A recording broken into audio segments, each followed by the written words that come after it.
Assalamualaikum warahmatullahi wabarakatuh. Perkenalkan, saya Gisanda Khairunisa, NIM 19561 dari Fakultas Ilmu Pendidikan Universitas Negeri Padang, Prodi Pendidikan Luar Sekolah. Pada kesempatan kali ini, saya akan mempresentasikan mengenai keluarga mendidik lansia di era teknologi informasi, yaitu untuk memenuhi tugas mata kuliah pendidikan keluarga. Baiklah, kita masuk ke materi yang pertama,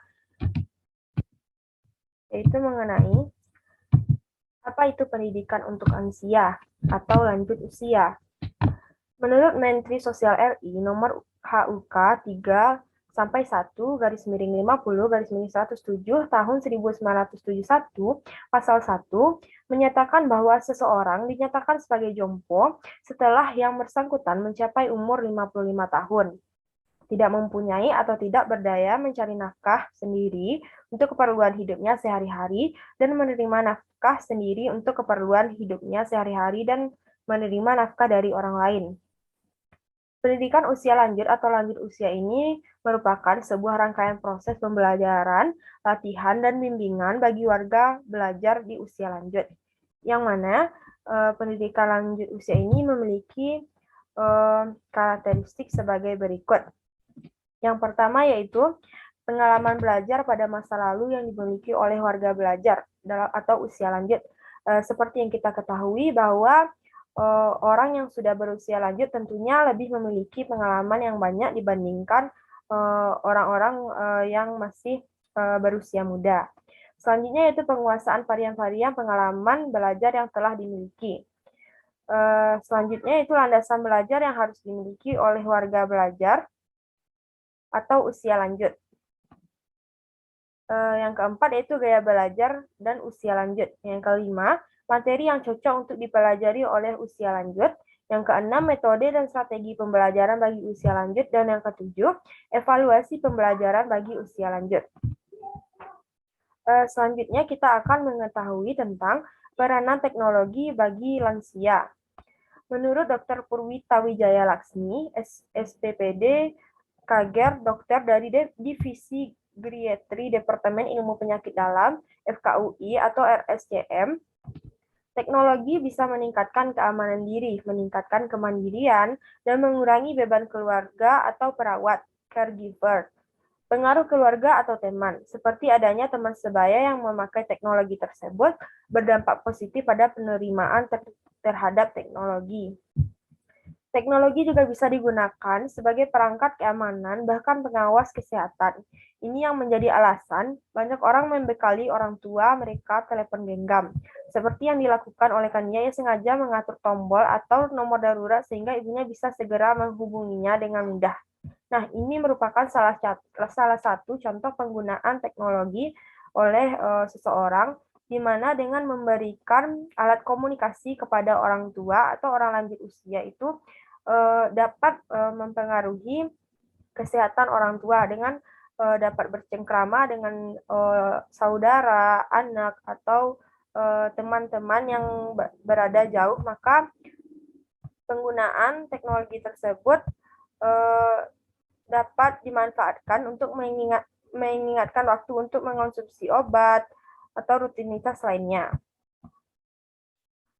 Selanjutnya kita akan masuk yaitu bagaimana cara mengedukasi orang tua dalam menggunakan teknologi. Yang pertama yaitu menjelaskan dengan sabar dan tenang. Seperti yang kita ketahui bahwasanya orang lanjut usia biasanya memiliki perasaan yang lebih sensitif, oleh sebab itu kita harus sabar dalam mengedukasi orang tua, terutama dalam cara penggunaan teknologi. Selanjutnya menggunakan bahasa yang mudah dimengerti.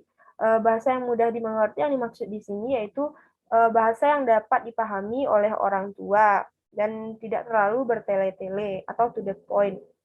Selanjutnya itu menjawab setiap pertanyaan. Seperti yang kita ketahui, orang lanjut usia biasanya akan mengalami pengulangan kembali ketika ingin bertanya. Selanjutnya itu mengarahkan ke aplikasi yang penting dan mudah digunakan. Maksudnya di sini kita sebagai keluarga dalam mengedukasi orang tua atau orang lanjut usia tadi itu harus mengarahkan ke aplikasi yang penting dan mudah digunakan yang sesuai dengan kebutuhannya dalam kehidupan sehari-hari. Contohnya, untuk lanjut usia itu biasanya kan memerlukan aplikasi untuk membaca Al-Quran, untuk mengingatkan sholat, maka dapat di-downloadkan aplikasi yang memiliki hal-hal tersebut. Yang selanjutnya itu memberitahukan tentang privasi dan keamanan. Nah, kita sebagai keluarga harus dapat memberitahukan kepada orang lanjut usia atau orang tua tersebut bahwa dalam penggunaan teknologi, terutama sosial media ini, kita harus memberitahukan bahwa privasi dan keamanan sangat diperlukan. Selanjutnya yaitu manfaat teknologi bagi lansia.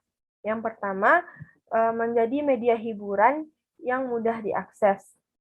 Seperti contohnya lansia dapat melihat berbagai tutorial yang disenanginya, seperti lansia yang suka memasak, mereka dapat melihat tutorial memasak di YouTube.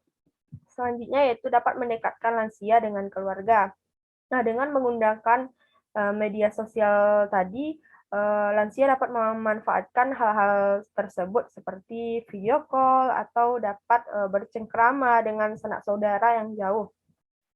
Selanjutnya yaitu penghilang rasa kesepian.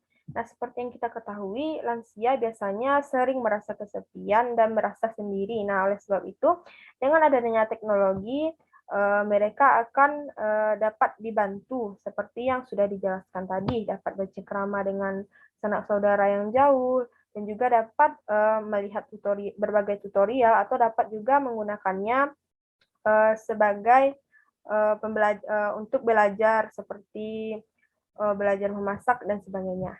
Yang terakhir yaitu kesenangan batin berkat beradaptasi dengan zaman modern. Seperti yang kita ketahui, seiring perkembangan zaman, tentunya akan bertambah lagi teknologi-teknologi. Oleh sebab itu, seharusnya lansia juga harus dapat mengikuti perkembangan teknologi tersebut agar tidak terlalu ketinggalan dan dapat selaras dengan kita yang ingin berkomunikasi dengannya. Sekian presentasi dari saya.